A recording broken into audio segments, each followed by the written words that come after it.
Hello, in this clip I'd like to talk about free computers and free operating systems, one in particular. If you're a person who's been hit by the recession, maybe you're looking for a job, perhaps you're not very good at managing money and would like to get better at that. Generally you may want to improve your prospects of a job or whatever. Perhaps you'd like to start a small business. Maybe you're housebound or lonely and would like to communicate using a computer but don't know how. How about if you could have a free computer and a free operating system? Well, every year in Britain thousands of computers are dumped by people who change because they are upgrading, or maybe they change for the sake of fashion because the latest monitor looks better than the last one or something. There are individuals, businesses, universities, colleges, local authorities, other organisations who are throwing away computers every year because they don't want them anymore. Some organisations have rooms full of unwanted computers and really don't know what to do with them. One of the things that individuals can do is talk to others and form a small group and then politely ask for unwanted computers, start a project and start to improve your lot. The free operating system on this computer is called Debian GNU Linux. It's part of the Linux family of operating systems, and the present version, which is version 6, called Squeeze, that's the code name for it, comes on 8 DVDs. You don't need all 8, you only need the first one to install the program and start to use it. But if you get the 8 DVDs, there are hundreds of free programs, many types of program, and I'll come on to those in a moment. You don't have to register anything, you don't have to validate anything. You can copy the discs, you can give it to your friends, you can put it on as many computers as you like. There's no penalty because it's free and open source. In over 12 years of using Linux, I've had no hint of any kind of virus at all. So it's very peace of mind to use it because there are really no hassles. Let's look at the Synaptic Package Manager. I can get to this by going to System, Administration and choosing Synaptic Package Manager, and this machine's set up with all of the contents of all of the 8 DVDs on the hard disk on the computer, so I can simply install things very quickly with a few clicks. There are sections here, and we can see there's some about amateur radio, databases, development, electronics, games and amusements, graphics, hundreds of different kinds of program, and these are not cheap silly programs, they are world-class professional programs. And one of the kinds of program that comes installed with Linux by default is the OpenOffice suite. So if I go to Office here, we've got a word processor here. Calc is a database, is a spreadsheet program. There's a database, a drawing program, and so forth. There are 6 main types of program there. They're all installed free and ready to go. If you want to go on the internet, there are different web browsers. There's a mail client and all kinds of other things you might want to use on the internet. They're all there ready to go.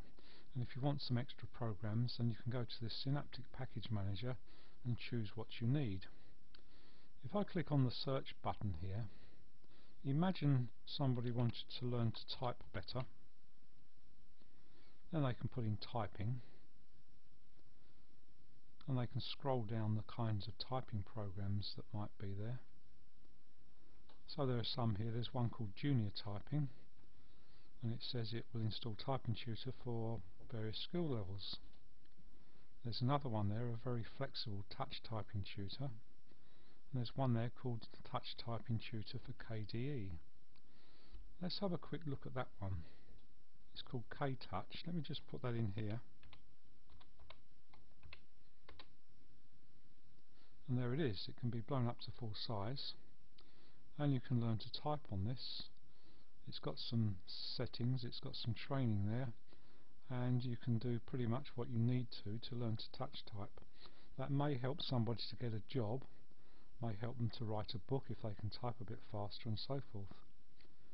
If somebody wants to learn how to spell better, they can do that, so they can put spelling into here and find some programs about spelling. If you've got children and you want to do something with children, if you want them to learn to spell and learn words, there's something here called Potato Guy, and this does soppy things. You can drag a hat over here, and as you click on an item, it speaks the name of the item. Another hat, then you put it on there, and so on. And children can learn from that. This is a very low-key one, may suit young children. If you want to do computer-aided drafting, if you want to learn technical drawing, you can try QCAD, which comes free with this. This one's already installed here, and if I go to Applications, Graphics, QCAD, there's a professional two-dimensional graphics program, and you can do some very clever technical drawings there and print them out or plot them if you've got a printer or a plotter. The basic desktop here is fairly clear, and from the drop down menu you can go to accessories. There's a calculator there, various other things. There's some educational things already installed, a lot of games, so if you're having a break and you want to do a bit of this kind of thing, play Free Cell, you can, Solitaire or something like that.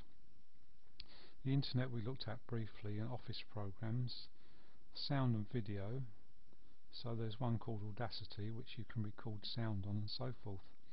There are many things you can do. If you want to go on the internet and you haven't got a lot of money, there are ways that you can get on it cheaply, especially if a few people club together and share the cost. As an example, about 3 years ago I bought a USB wireless modem in Asda. It cost me £20 and I got £15 of credit with it. I had to purchase £2 worth of credit, which I did with a debit card online, and it gave me £13 worth to top that up with.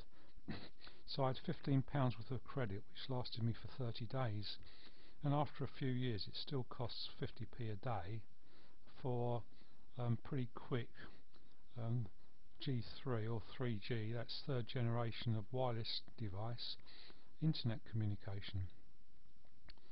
And there is something in the network. When you plug this thing in, Debian will recognize it, and you can set it up to use on the internet very quickly. So one of the things people have done is formed a small group, and people from these walks of life, they've been hit by recession, lost their job, they don't know how to manage their money, they've got together with someone else, they've got hold of a computer, they've got hold of Debian, which can be downloaded free from the internet, maybe acquired from a local Linux user group, and they're all over the place. Or you can purchase them, if you're really stuck, from a vendor, and it doesn't cost very much for the whole set of disks. You're paying for the service and the disks, not for the program, because that's free.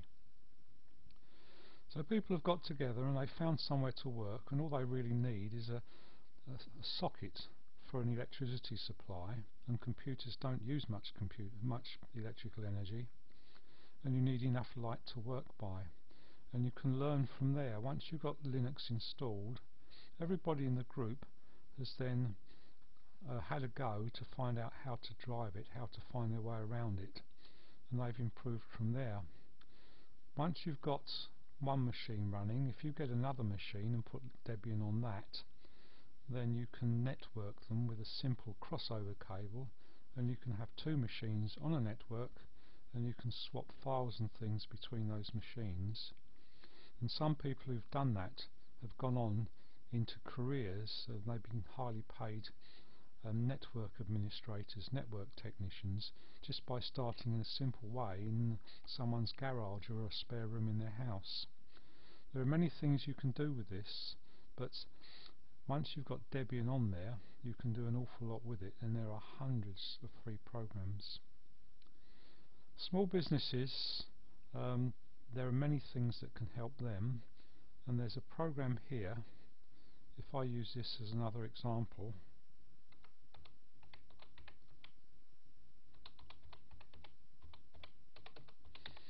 this is a program which you can download free from the internet. We call this one Checker, which is an American term for someone who works at a checkout in a store.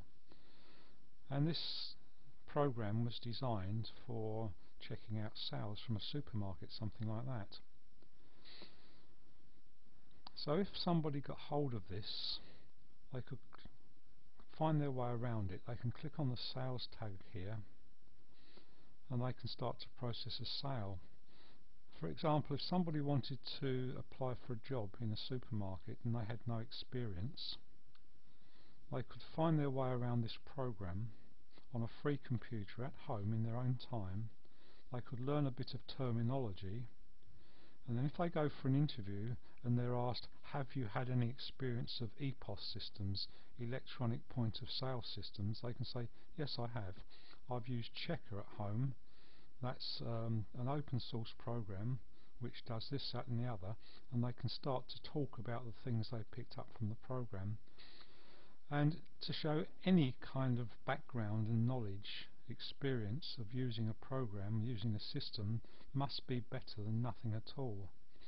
So instead of that person saying, oh no, I'm sorry, I haven't used anything like that, they can say, yes, I have. And they can tell them what they have done, not what they haven't done. They stand a much better chance of getting that job because they've tried and they've learned something.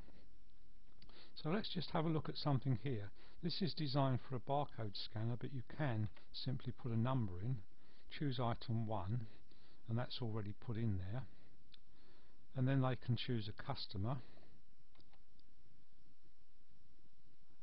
And if they haven't got a customer named in there, they can add a customer name, or they can just leave it blank. And they can add a payment. They can process the sale, and they can produce a receipt which looks something like that. Remembering this is just a very simple mock-up to illustrate the point. If they want to see what it looks like in a print preview, they can do that. But they would have processed a sale using an electronic point of sale system. If something comes in, if a delivery comes in, they can go to what on here is called receivings, and they can put in the number of the item they're receiving. That maybe that will be number 1 or number 10. They can put down the quantity they've received, maybe 100, edit the item and finish it and so forth. There's an error on that one, but that doesn't matter. That's because I'm using a strange keyboard. But that gives them a receipt saying that so many items were received on such and such a date. And they can put in items of suppliers, add new items. So there are a number of items that are in stock at the moment, and they can add a new one and find out about tax rates and that kind of thing. That's just a very, very simple example of a program that is used in hundreds of different businesses around the world. It's a free program, but it's actually used by many, many organisations. So somebody using that for practice would stand a much better chance of getting a job. And likewise, there are programs that are used by dentists. So if somebody wanted a job as a dental receptionist, not as a nurse or a hygienist, because they are degree courses, but if they wanted a job as a receptionist and they have had some practice at using a free dental reception program, then they would stand a better chance of getting the job as well. I suppose the question to ask really is, what is it you want to do? Establish what you would like to achieve and see if Debian can help you to do that in some way. And probably it can, because there are just so many free programs in there, hundreds of free programs. But if you want a free computer, talk to somebody, ask around your neighbourhood, Approach people politely and you'll get some help. I wish you great success. I hope this is of help to somebody. Thanks for listening. Bye for now.